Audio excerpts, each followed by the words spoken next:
Hello दोस्तों, आज हम लोग बात करने वाले हैं इस वीडियो में एक्सरसाइज 5.2 एनसीईआरटी क्लास 10 से अर्थमेटिक प्रोग्रेशंस का क्वेश्चन नंबर 14 से। तो चलिए क्वेश्चन नंबर 14 देखते हैं क्या कह रहा है। बोला कि how many multipliers of 4 lie between 10 and 250। मतलब क्वेश्चन में ये बोला गया है जो 10 से और 250 के बीच में अगर हम बात करें ऐसे कितने नंबर्स हैं जो 4 से क्या हो जाना चाहिए, यहाँ पे डिविजुअल हो जाना चाहिए। वैसे यहाँ पे मल्टीप्लायर्स है, तो मल्टीप्लायर्स का मतलब यही है जो यहाँ पे डिविजुअल वाले नंबर का बात किया जा रहा है, तो कितने ऐसे नंबर होगा। तो चलिए निकालते हैं। जो मल्टीप्लाई हो सकता है वो डिवाइड भी हो सकता है। तो इस क्वेश्चन में वही बात बोला गया है जो 10 और 250 के बीच में कितने ऐसे नंबर होंगे जो 4 से डिविजिबल होगा या 4 का मल्टीपल होगा, ठीक है ना। तो सबसे पहले यहाँ पे जो देखते हैं, तो देखने से पता यही लग रहा है, अगर आपको लिखना चाहें जो फर्स्ट जो इंटीजर्स होगा जो 4 से डिवाइड होने वाला होगा वो कितना हो सकता है, 12।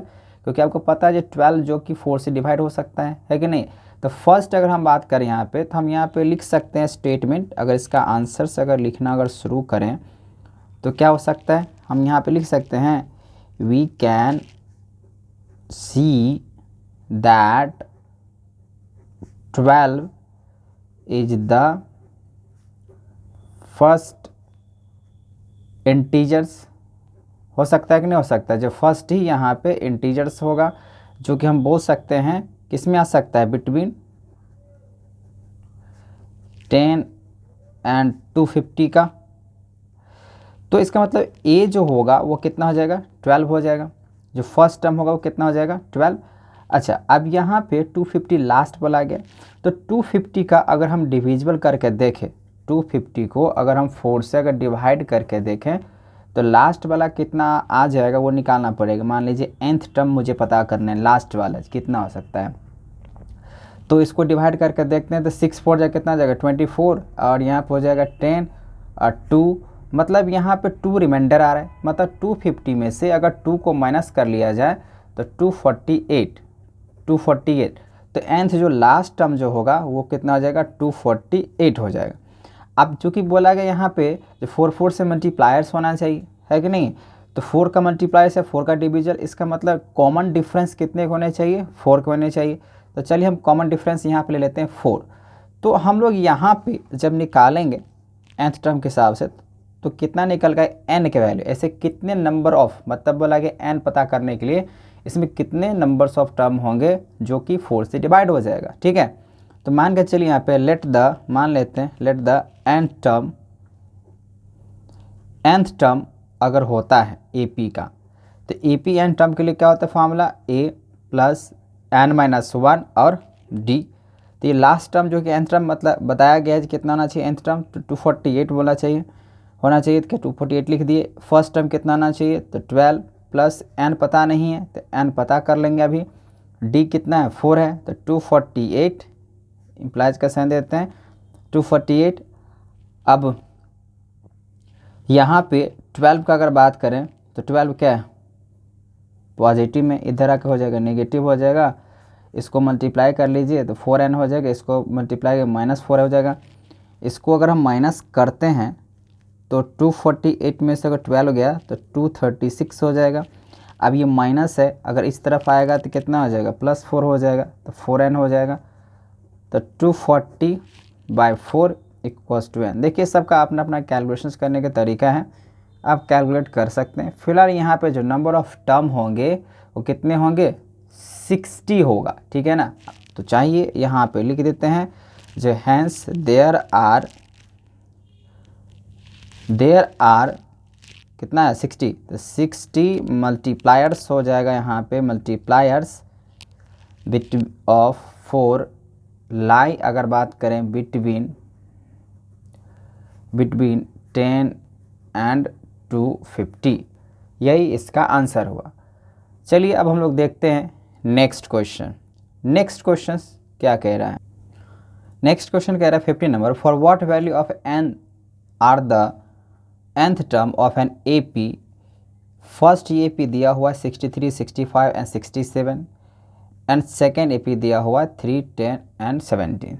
देखिए क्वेश्चंस में क्या कह रहा है, क्वेश्चंस में कह रहा है ये जो आप देख रहे हैं AP, एक ये फर्स्ट AP और ये सेकेंड AP, ये दोनों AP का वैल्यू कितने नंबर पे जाके इक्वल हो जाएगा, मतलब अगर दोनों का वैल्यू की बात करें, जो टर्म होगा, जो nth टर्म्स होगा, वो कितने टर्म जाने के बाद, मतलब n पता करना है, इसमें कितना ऐसे n चलता जाएगा तो दोनों क्या हो जाएगा, इक्वल हो जाएगा, जो कि ये इक्वल पूछ रहा है, ठीक है ना, कितना नंबर पे होगा, और दोनों AP इक्वल है, ये दोनों AP इक्वल है, ऐसा ये है। तो for what value of n are the nth term of AP, इतना और इतना आर इक्वल। तो चलिए सबसे पहले लिखते हैं, अगर यहाँ पे मान के चलते हैं, इफ़ nth टर्म्स के हिसाब से, if n terms of the AP, तो क्या हो जाएगा, जैसे फर्स्ट दे 63, 65, 67 और सेकेंड AP यहाँ पे है 3, 10, 17, जो कि इक्वल हो जाएगा। तो आर इक्वल तो वैसे भी लिखा हुआ है, तो इसके हिसाब से फर्स्ट टर्म अगर हम बात करें इस AP से, फर्स्ट AP से कितना हो जाएगा, अगर हम यहाँ पे AP फर्स्ट का बात करें तो AP फर्स्ट का एज होगा वो कितना हो जाएगा 63, और इसका D का अगर बात करें तो 65 माइनस 63, तो कॉमन डिफरेंस निकल के आ जाएगा 2।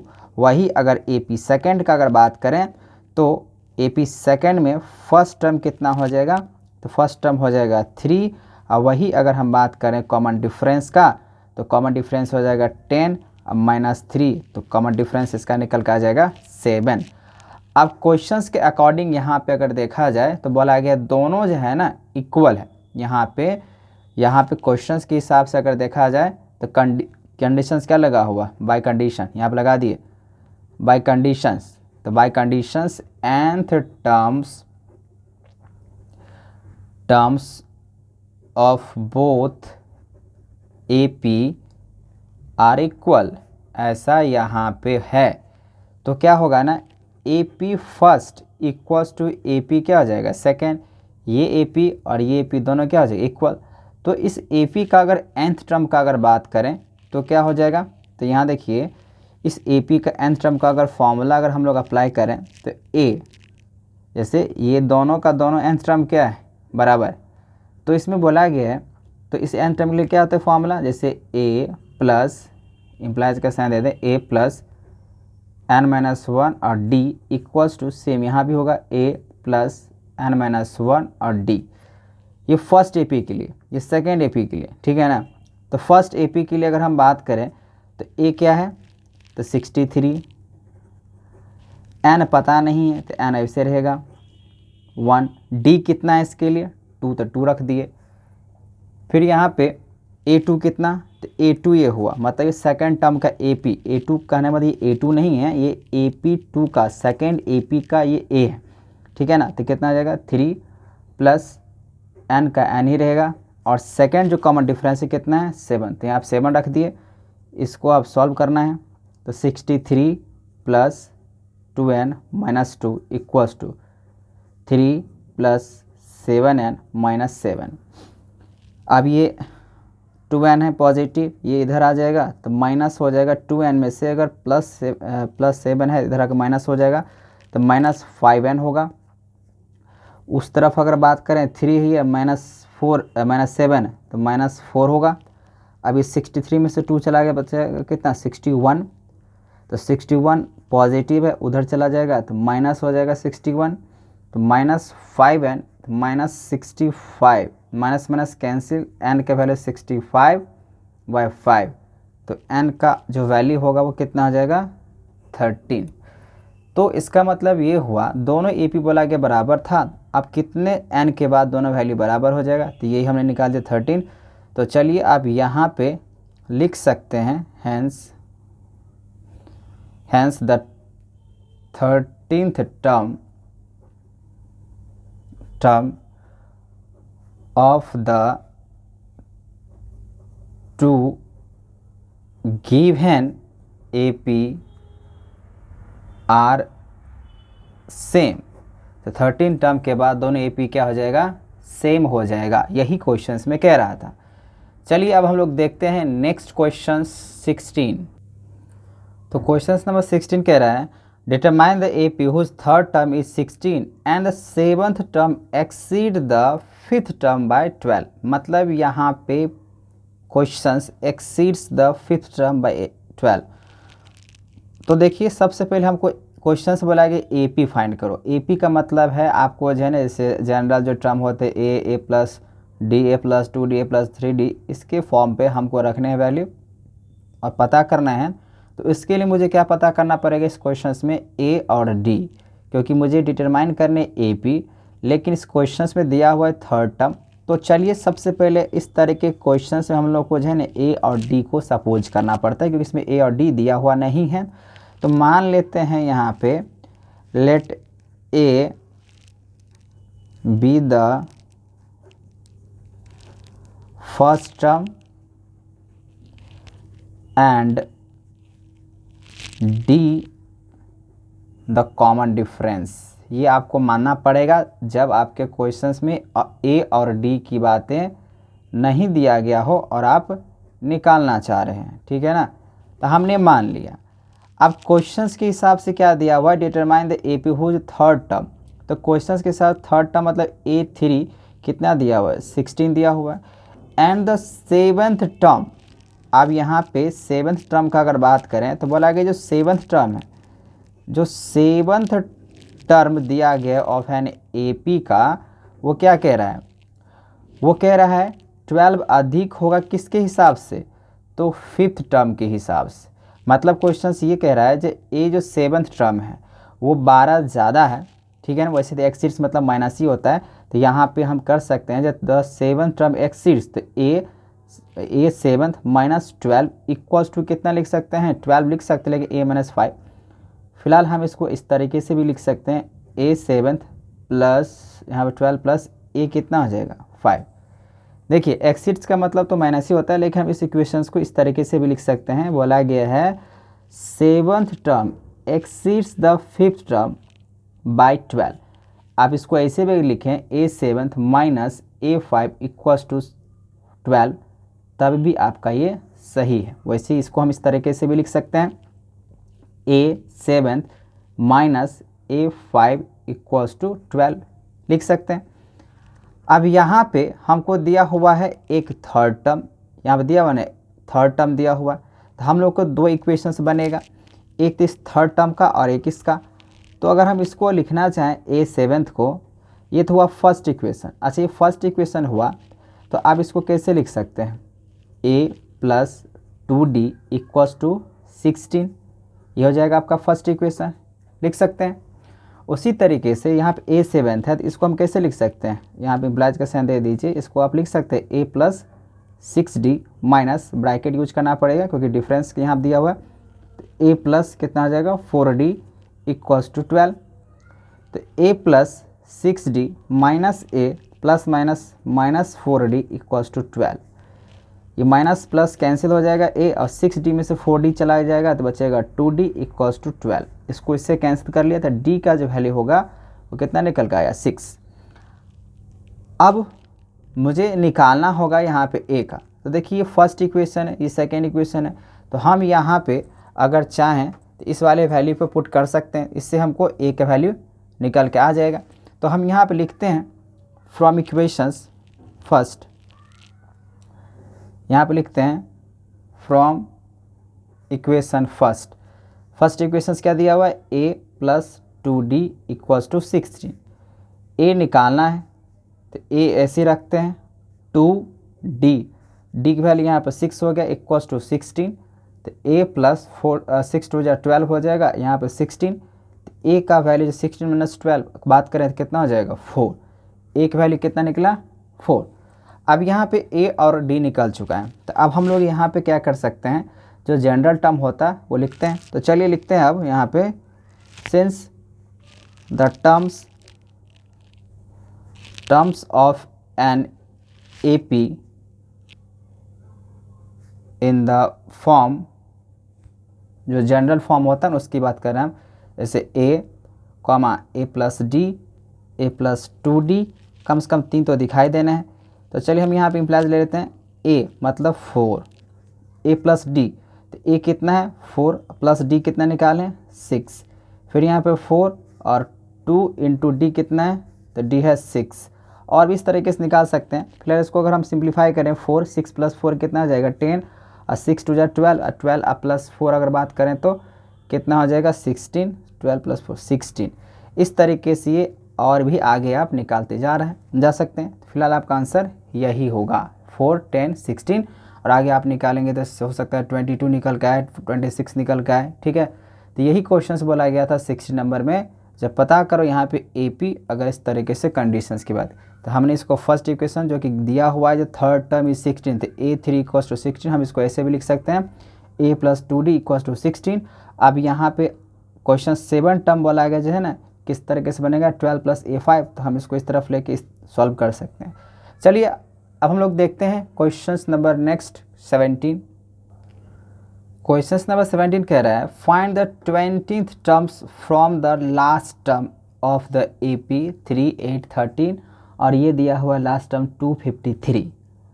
देखिए इसमें बोला कि लास्ट टर्म से आपको जो है ना पता करना है जो 20 टर्म का वैल्यू क्या होगा। जैसे ये लास्ट टर्म हुआ तो लास्ट से ये जो दिया गया है ना, अब इसको मानना पड़ेगा A, ठीक है ना। फिलहाल ये लास्ट टर्म बोला गया तो ये मेरे लिए क्या हो जाएगा L हो जाएगा।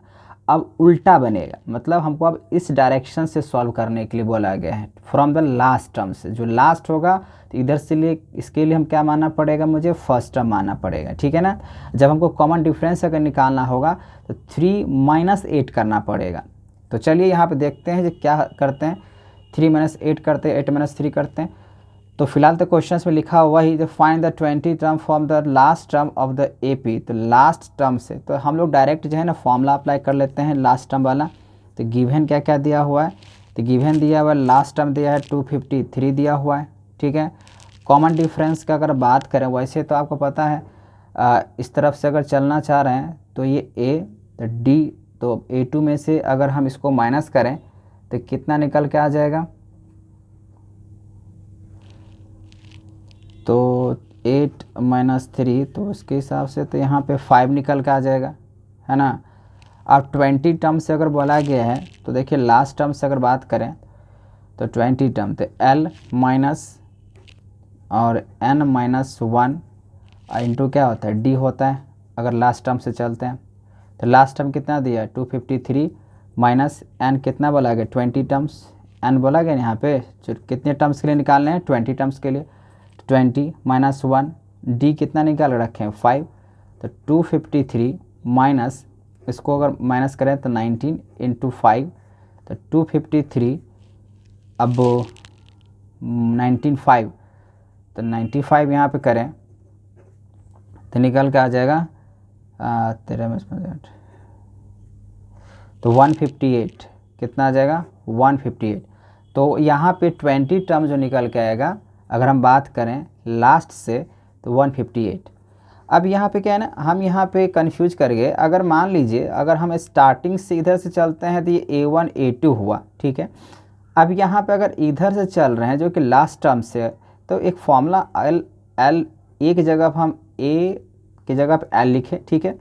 L प्लस यहाँ पे N - 1 और D का अगर बात करें तो L तो ठीक है 253 निकल आया, और N का बात करें 20 टर्म्स का बोला गया निकालने के लिए -1, और D जो निकल के आएगा जो मैं यहाँ पे कह रहा हूँ ये उल्टा होगा। जैसे A1 ये A, ये A2 A3 ऐसे करके भी मान सकते हैं। तो आप मान लीजिए A2 है, सॉरी ये A1 है और ये A2 है, तो हम A2 जो कॉमन डिफरेंस निकालते क्या करते हैं A2 - A1 करते हैं। जब हम लास्ट से अगर चल रहे हैं तो इसका मतलब ये A मतलब first term, second term, third term, तो सेकेंड टर्म में से फर्स्ट टर्म माइनस करते हैं। तो सेकेंड टर्म यहाँ पे कितना आ जा रहा है 8 माइनस कितना हो जाएगा 30। तो कॉमन डिफरेंस का अगर बात करें तो कॉमन डिफरेंस कितना निकल कर आ जा रहा है -5। अब यहाँ पे अगर हम -5 अगर रखें तो चलिए देखिए यहाँ पे कितना आ रहा है 253। अच्छा इसको माइनस से अगर मल्टीप्लाई 19 - 1 कितना हो जाएगा, सॉरी 20 - 1 कितना हो जाएगा 19, और 19 को -5 से मल्टीप्लाई करेंगे तो 95 ही होगा। तो ऑलमोस्ट यहाँ पे फिर से आंसर वही आएगा। बस इसके लिए हम थोड़ा सा यहाँ पे, तो चलिए आप इस तरीके से भी, वैसे ये फार्मूला होता है, ये भी फार्मूला है, ठीक है ना। हम इस तरीके से मान के चल सकते हैं बना रहे हैं जो कि ये A सेकेंड। चलिए अब हम लोग देखते हैं next question number 18। Question number 18 कह रहा है the sum of the fourth and eighth term, fourth term और एथ टर्म का जो सम है वो दिया हुआ 24 and the sum of six term and 10th terms दिया हुआ 44। फाइंड करना है फर्स्ट थ्री टर्म्स। तो फर्स्ट थ्री टर्म्स का मतलब है जैसे हमने जनरल फॉर्म ऑफ एपी के बाद किए a plus D a plus 2d, उसी के फॉर्म पे मुझे यहाँ पे वैल्यू निकाल के 3 टर्म्स निकालने हैं। तो देखिए यहाँ पे 3 टर्म्स निकालने के लिए आपको क्या चाहिए, ए और डी। तो ए और डी इसमें निकालने पड़ेंगे। तो सबसे पहले मान लेते हैं यहाँ पे जो फर्स्ट टर्म का अगर बात करें जो नहीं दिया गया, जो फर्स्ट टर्म होगा वो कितना होगा ए, और जो कॉमन डिफरेंस का अगर बात करें, जो कॉमन डिफरेंस का, तो कॉमन डिफरेंस मान लेते हैं यहाँ पे क्या है, डी है। जब ये मान लिए तो क्वेश्चंस के हिसाब से अगर देखें बहुत ही आसान क्वेश्चन है। बोला गया 4 टर्म्स और 8 टर्म्स, तो A4 प्लस A8 का जो सम है वो कितना है 24। ठीक है, तो हम इसको कैसे लिख सकते हैं, इसको ऐसे लिख सकते हैं A plus 3D plus A plus 7D equals to कितना 24। ए और ए कितना आ जाएगा 2a, यहाँ पे इम्प्लाइज साइन दे दीजिए तो 2a, 7d प्लस 3d कितना आ जाएगा 10d इक्वल्स टू कितना 24। तो मान लीजिए फर्स्ट इक्वेशन हुआ। एंड अब देखिए आगे क्या कह रहा है, and the sum of 6 term and 10th term, तो a6 प्लस कितना टर्म्स 10th टर्म, तो a10th इक्वल्स टू कितना बोला है 44 यहाँ पे लिख देते हैं। अब यहाँ पे अगर देखें क्या हम इसको ऐसे लिख सकते हैं a plus 5d plus a plus 9d, a plus 9d equals to 44।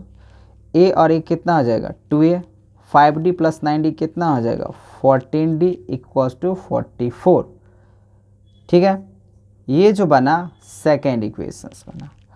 अब यहाँ पे फर्स्ट इक्वेशन और सेकेंड इक्वेशंस, तो हम यहाँ पे लिखते हैं from second and first equations, मतलब सेकेंड में से हम फर्स्ट को सब्ट्रैक्ट कर रहे हैं। ठीक है ना, सब्ट्रैक्ट फ्रॉम, यहाँ पे लिख देते हैं subtract from second and first. तो यहाँ देखिए सेकेंड क्या लिखा हुआ है 2a plus 14d equals to 44। अब सब्ट्रैक्ट करेंगे फर्स्ट इक्वेशन जो कि ये है। ठीक है ना, तो यहाँ पे लिखेंगे 2a plus 10d equals to 24। अब ये माइनस कर रहे हैं, सब्ट्रैक्ट कर रहे हैं, ये प्लस वाला माइनस हो जाएगा, ये प्लस वाला माइनस, ये भी माइनस, ये कैंसिल हो जाएगा। 14d में से 10d गया तो कितना बचेगा 4d बचेगा, और 44 में से 24 अगर चला गया तो बचेगा 20 बचेगा। अब यहाँ पे d निकालने हैं, तब तो ये आसान हो गया ना। अब इसको इससे कैंसिल करेंगे तो d की वैल्यू कितना निकल के आएगा 5, तो d हम यहाँ पे 5 निकाल लिए। अब d 5 निकल के आ गया, अब हमको क्या करना है पुट करना है। तो चलिए लिखते हैं यहाँ पे फ्रॉम, किससे पुट करें, फ्रॉम इक्वेशंस लिखते हैं फर्स्ट। तो फर्स्ट इक्वेशंस क्या है ये है, तो हम इसको ऐसे लिखते हैं 2a प्लस कितना हो जाएगा 10d इक्वल्स टू 24। अब यहाँ पे d निकला है, मुझे a निकालना है, तो 2a प्लस d की वैल्यू कितना निकला 5, तो मल्टीप्लाई हो जाएगा 5 इक्वल्स टू 24। तो 2a प्लस 50 इक्वल्स टू 24, तो 2a इक्वल्स टू 24 अब माइनस 50, तो 2a इक्वल्स टू हो जाएगा माइनस 26। इसको कैंसिल कर लीजिए, एक ये a है, ठीक है ना, 29 नहीं a है, तो माइनस 13, एक वैल्यू कितना निकला माइनस 13। अब यहाँ पे फर्स्ट 3 टर्म निकालने हैं, तो लिख देते हैं यहाँ पे hence the first 3 terms of अगर बात करें तो क्या होगा a, फिर होगा a plus D, a plus 2d, 1 2 3 हो गया। अब a तो यहाँ पे माइनस 13 ही होगा। अब एक जगह पे कितना आ जाएगा माइनस 13 प्लस d कितना जगह आएगा 5, फिर एक जगह पे कितना आएगा माइनस 13 अब प्लस 2 इंटू डी, तो d कितना है 5। चलिए इसको फिर से सिंप्लीफाइड कर लेते हैं, माइनस 13 प्लस 5 कितना हो जाएगा यहाँ पे माइनस 8 हो जाएगा। अब 5 टू जा 10, और 10 में से माइनस 13 चला गया मतलब माइनस 3, तो ये माइनस 13 माइनस 8 और माइनस 3 यही होगा इसका आंसर। चलिए अब हम लोग बात करते हैं next question, question number 19 number question कह रहा है Subbarao started work in 1995 at an annual salary of ₹5,000 and receive an increment of ₹200 each year. So in which year did income reach 7,000? मतलब बोला गया यहाँ पे कितने साल के बाद इसका जो इनकम है वो 7,000 हो गया, अगर इनकम शुरू हुआ था 5,000 के हिसाब से, ठीक है ना। और उसके बाद हर एक मंथ जो हर एक साल ईच ईयर लिखा हुआ है, जो हर एक साल अगर बात करें इंक्रीमेंट हो रहा है 200 रुपये के हिसाब से, ठीक है। तो चलिए इसका पहला तो सैलरी अगर बात करें जो फर्स्ट टर्म होगा वो 5,000 होगा, बाकी बात 200 रुपया क्या करना है हमको हर एक साल इंक्रीमेंट करना है। लेकिन बोला गया कितने साल के बाद जो एन का बात करें नंबर ऑफ़ ईयर्स में, वो कितने साल के बाद वो 7,000 तक जो है ना उसका इनकम पहुंच जा रहा है वो निकालने, ठीक है। तो एनुअल सैलरी अगर बात करें इसका आंसर अगर हम लिखें तो कुछ तो स्टेटमेंट लिखना पड़ेगा, the annual salary received by Subbarao in the year wise अगर बात करें, अगर मान लीजिए ईयर्स वाइज ऐड करता है, मान लीजिए 1995 में जबकि स्टार्ट किया वर्क तो कितना हुआ 5,000। 1996 में पता है क्या होगा 5,000 प्लस 200 का जो है इंक्रीमेंट हुआ है, तब हो जाएगा 5,200, ठीक है। इस तरीके से आप लिख सकते हैं। वही 1997 में हर एक साल की बढ़ोतरी हो रहा है तो इस साल हो जाएगा 5,400, बहुत सिंपल है। और ऐसे करके ये टोटल कितना सैलरी हो गया है 7,000। तो कितने साल के बाद हुआ है ये मुझे पता करना है। तो फर्स्ट टर्म अगर बात करें यहाँ पर अगर लिखें तो हम इसको ऐसे लिख सकते हैं 5,000, 5,200, 5,400 ऐसे करके लिख सकते हैं। और ये कितना तक 7,000 तक गया होगा। तो इसमें अगर कॉमन डिफरेंस की बात करें तो वही है, डिफरेंस कितना कर रहा है 200 का ना। तो यहाँ पे अगर कॉमन डिफरेंस का अगर बात करें तो कितना हो सकता है, कॉमन डिफरेंस A2 माइनस क्या हो सकता है A1, तो कॉमन डिफरेंस D, तो A2 कितना हो जाएगा भाई, चलो हम इसको मान लेते हैं A2, तो 5,200 minus 5,000 equals to common difference वैसे ही पता चल ही रहा है जो 200 रुपये बढ़ोतरी हो रहा है, डिफरेंस कितना का होगा 200 का ना होगा, तो ये 200 है। तो आप चलिए निकालते हैं एन टर्म के हिसाब से। तो let nth terms of an A P, तो फॉर्मूला तो यह nth जो कि nth टर्म में ये दिया हुआ है ना, तो यही हुआ nth। वैसे आप यहाँ पे चाहें तो a nth कितना 7,000 यहाँ पे आप लिख सकते हैं, ठीक है ना, क्योंकि nth टर्म के हिसाब से अगर बोला गया है तो a nth कितना आ जाएगा 7,000। तो क्वेश्चंस के हिसाब से हम लोग लगाते हैं formula an equals to a plus n minus 1 और d कितना है 7,000, तो 7,000 लिखेंगे। फर्स्ट टर्म कितना माना जाएगा तो 5,000 माना जाएगा। कितने साल के लिए 7,000 हो जाएगा यही तो पता करना है। डी कितना है 200 रुपया है, तो 5,000 प्लस इसको मल्टीप्लाई करें ब्रैकेट से तो 210 माइनस हो जाएगा यहाँ पे 200, तो 7,000। अब 7,000 में से 5,000 में से अगर 200 चला गया तो कितना बचेगा 4,800। तो ये 7,000 में 4,800 जो बचा वो आफ्टर ट्रांसपोजिशन अगर इक्वल का बात करें तो इधर आ जाएगा तो माइनस हो जाएगा, अब यहाँ हो जाएगा 200n हो जाएगा, ठीक है। अब यहाँ पे हम लोग क्या करते हैं इसको माइनस करते हैं और माइनस करने के बाद देखते हैं यहाँ पे कितना आने वाला है। तो 7,000 में से अगर 5,000 को माइनस करेंगे तो बचेगा 2,000, ठीक है। अब 2,000 में से 200 और माइनस कर लें यहाँ पे तो बचेगा 1,800, ठीक है। तो चलिए इसको डिवाइड करते हैं। तो 2,200 divided by 200 equals to n, तो 11 कितना हो जाएगा यहाँ पे 11। तो मतलब ये हुआ जो 11th ईयर के बाद इसका जो सैलरी है वो 7000 हो जाएगा, मतलब 2005 तक। 2005 तक सैलरी कितना हो जाएगा? 7000। तो फिलहाल आपका आंसर कितना यहाँ पर हुआ? एन 11 ईयर्स, 11 साल के बाद इसका सैलरी 7000 पहुँच जाएगा। चलिए अब हम लोग देखते हैं क्वेश्चन नंबर नेक्स्ट 20 नंबर। तो क्वेश्चन नंबर 20 कह रहा है Ramkali saves 5 in the first week. ठीक है, पहला सप्ताह जो रामकली 5 रुपये जमा की, उसके बाद बोला है यहाँ पे and then increase her weekly savings by ₹1.75।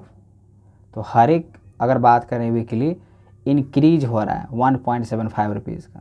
In the nth week कितने ऐसे सप्ताह होगा जिसके बाद उसके पास जो अभी सेविंग्स रुपीज़ है वो उसके पास कितना हो चुका है? 20.75 रुपीज़ हो चुका है। मतलब क्वेश्चन ये कह रहा है जो रामकली जो है पैसा बचा रही है, जिसमें 5 रुपया पहला सप्ताह जमा की और दूसरे सप्ताह में वो 1.75 की बढ़ोतरी की, और ऐसा कितना सप्ताह हुआ होगा जिससे उसके पास अगर हम बात करें 20.75 रुपीज़ हो चुका है।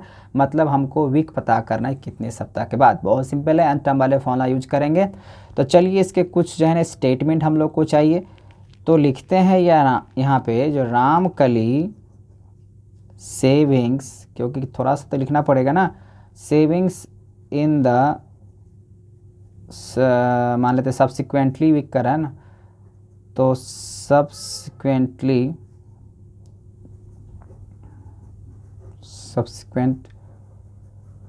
वीक आर क्या हो सकता है यहाँ पे? पहला रुपीज़ अगर बात करें तो 5 था, ठीक है ना। सेकंड का अगर बात करें तो 5, अच्छा रुपीज़ मान लीजिए, मेंशन कर लीजिए 5 रुपया है, अब प्लस 1.75 की यहाँ पे बढ़ रहा है। उसके बाद 5 इंटू 2 इंटू यहाँ पे जो डी होता है कॉमन डिफरेंस, उसके हिसाब से लिख ही सकते हैं, तो 1.75। फिर यहाँ पे 5 इंटू नहीं, यहाँ पे प्लस होगा, फिर यहाँ 5 + 3 इंटू 1.75, इस तरीके से बढ़त चलते चला जाएगा, ठीक है। तो nth टर्म के हिसाब से बोला गया निकालने के लिए, तो nth जो कि लास्ट टर्म अगर बात करें जो कितना रुपया जमा कर चुकी है 20.75, तो nth टर्म तो यही होगा। ए का अगर बात करें एथ हो जाएगा 5। अब डिफरेंस का बात करें, कॉमन डिफरेंस, तो कितना का बढ़ोतरी हो रहा है? 1.75। इसका मतलब ये हुआ जो कॉमन डिफरेंस जो होगा वो कितना होगा? 1.75 होगा। तो चलिए nth टर्म वाले फॉर्मूला अप्लाई करते हैं। सो इन nth वीक हर सेविंग का अगर बात करें क्या हो सकता है? हर सेविंग्स विल बी, जैसे nth का फॉर्मूला होता है ना, तो a + n-1 और d। तो nth तो चूँकि कितना कर चुकी है जमा, तो nth लास्ट वैल्यू यही ना होगा 20.75, इतना तक वो जमा कर चुकी है, तो ये nth मतलब इसका पता चल गया जी इतना रुपया लिमिट। फर्स्ट टर्म यहाँ पे कितना होगा? 5 हो गए। n यही तो पता करना है जी कितने सप्ताह के बाद इतना रुपया जमा की है, n, तो n क्या नहीं रहेगा -1, और डिफरेंस जो है ना यहाँ पे 1.75 का चलेगा, ठीक है।